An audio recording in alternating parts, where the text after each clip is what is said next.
Olá, eu sou a Daniela e hoje eu vou falar sobre um assunto muito interessante, que é a comunicação não violenta. Eu, nesse contexto de uma advogada colaborativa, mais humanizada, eu tenho buscado formações que apoiem, né, a minha atuação nesse sentido, para que eu me torne realmente cada vez uma advogada mais humana, que além das minhas capacitações jurídicas, eu tenha também essas capacitações de me conectar mais com o outro. E uma das ferramentas que eu encontrei, que muitos mediadores de conflito falavam nela, e eu fui conhecer, fiz 2 cursos, pequenos cursos sobre comunicação não violenta, e gostei muito dessa ferramenta, achei muito interessante.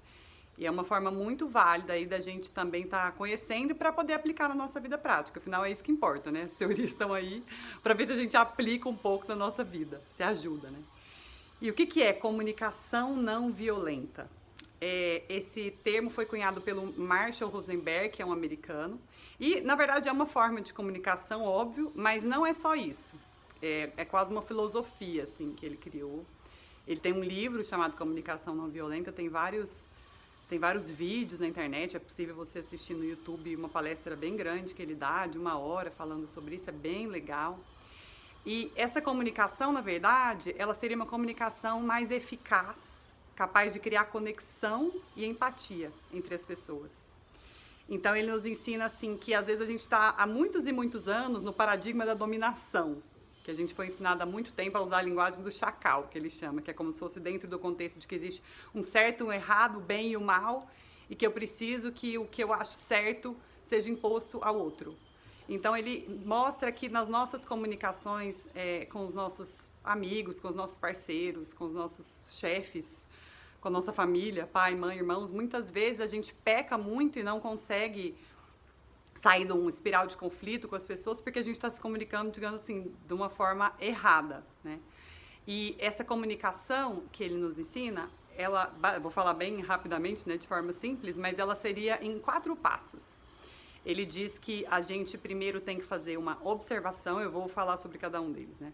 Primeiro a gente tem que fazer uma observação, e diante dessa observação a gente vai falar como é que a gente se sentiu, e a gente vai falar como é que a gente se sentiu de acordo com as necessidades que a gente tem, e para que essas necessidades sejam atendidas, a gente vai fazer um pedido.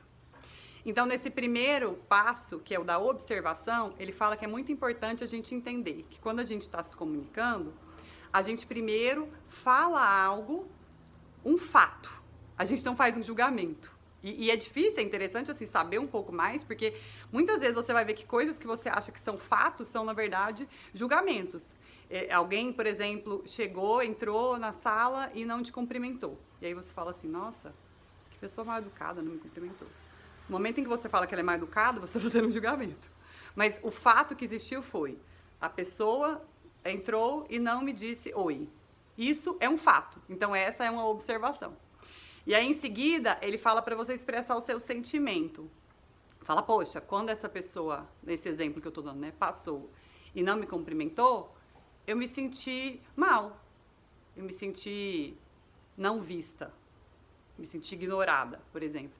E é bem legal porque ele tem uma lista desses sentimentos também, até pra gente ir aprendendo a identificar. A gente é tão distante, às vezes, do nosso mundo interno, que ele traz uma lista desses sentimentos e também das necessidades. Porque o próximo passo é entender que você se sentiu de determinada forma porque você teve uma necessidade não atendida.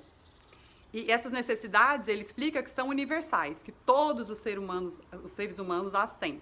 Que seria, por exemplo, uma necessidade de segurança, de conforto, de liberdade. E ele também nos apresenta uma lista de necessidades, que são necessidades a serem atendidas. E não só as nossas, como também as do outro. Elas são universais. Então, são necessidades que nós temos, como o outro também tem.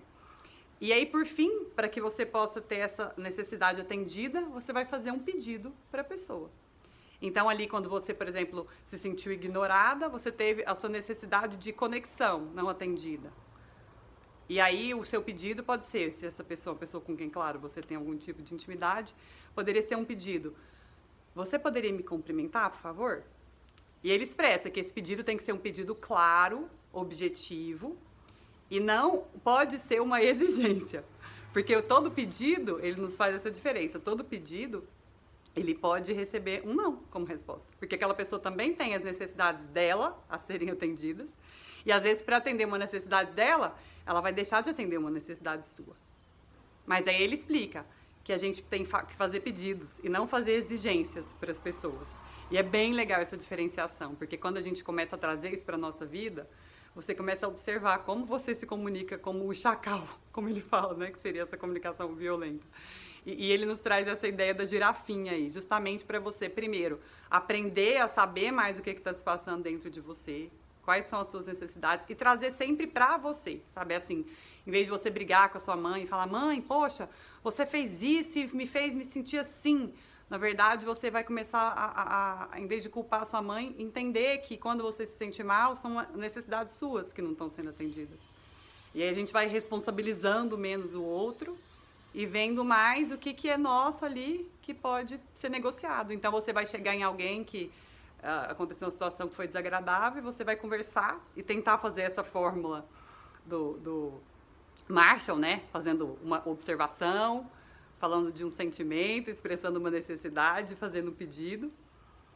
E ele fala que essa linguagem cria conexão, cria empatia, faz nascer a nossa autocompaixão e a compaixão pelo outro também, entendendo que sempre por trás de qualquer coisa tem necessidades não atendidas. Ou atendidas quando você fica feliz, né? Mas eu digo por trás de conflitos, por exemplo, que é para onde eu levei mais considerando a minha atuação profissional, sempre tem necessidades não atendidas. Então eu achei muito interessante. Claro que, ai, nossa, aí você agora só se comunica de forma não violenta. Claro que não, né, gente? Mas eu achei muito interessante ter esse novo conhecimento para estar aplicando aí na nossa vida, principalmente quando você vai ter uma conversa difícil. Você às vezes vai ali, se prepara antes, reflete um pouco sobre os 4 passos do Marshall e depois vai conversar.